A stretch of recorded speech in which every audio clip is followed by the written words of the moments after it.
Hello my tears, இந்த video எதுக்காக எடுத்திருந்தேன் அப்படின்னா, ரீசெண்டாக 2 டிஸ்டர்பிங்கான நியூஸ் வந்து நம்ம இந்தியாவில் நடந்திருக்குங்க.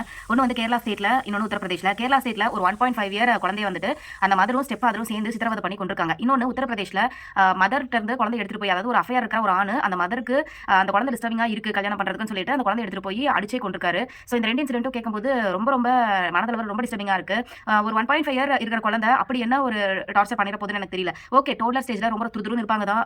அந்த குழந்தை இப்போ வர குழந்தைகள் வந்து ரொம்பவே துருதுருன்னு இருக்காங்க. அவங்களை பார்த்துக்கிறதுக்கு ஒருத்தர் வந்து கண்டிப்பா சாலிடா தேவைப்படுது. நான் இல்லன்னு சொல்லல. சோ அப்படி இருக்கும்போது கால் கையில விழுந்தாவது பக்கத்துல இருக்கவங்க கிட்ட கொடுத்து பாத்துக்க சொல்லுங்க. தப்பு கிடையாது. ஒரு குழந்தைய கொல்றதை விட பக்கத்துல இருக்கவங்க கிட்ட ஹெல்ப் கேக்குறது அப்படின்றது தப்பு கிடையாது. உங்க அப்பா அம்மா அப்படி இருக்கவங்க கிட்ட தான் கேட்கணும்ன்றது இல்ல. உங்க ரிலேட்டிவ்ஸ் அந்த மாதிரி இருக்கவங்க கூட கேட்கலாம். பட் ஓகே தான், ரிலேட்டிவ்ஸ் வந்து நம்ம பாத்துக்கிற அளவுக்கு பார்க்க மாட்டாங்க.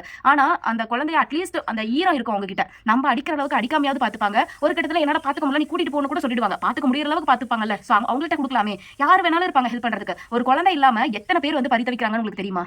தெரிஞ்சிருந்தா நீங்க இப்படி பண்ணிருக்கவே மாட்டீங்கன்னு நான் நினைக்கிறேன்.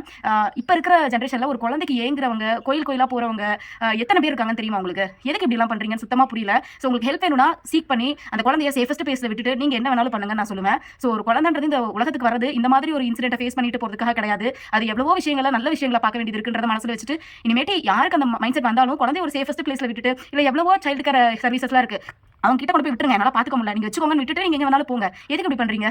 தயவு செஞ்சு யாராவது உங்களோட ஃப்ரெண்ட்ஸ் டிப்ரெஷன்ல இருக்காங்கன்னு தெரிஞ்சா டு த மேக்ஸிமம் ஹெல்ப் பண்ணுங்க. சோ இந்த மாதிரி பண்ணாதீங்க. அவ்வளவுதான் நான் சொல்ல விரும்புறேன். தேங்க்ஸ்.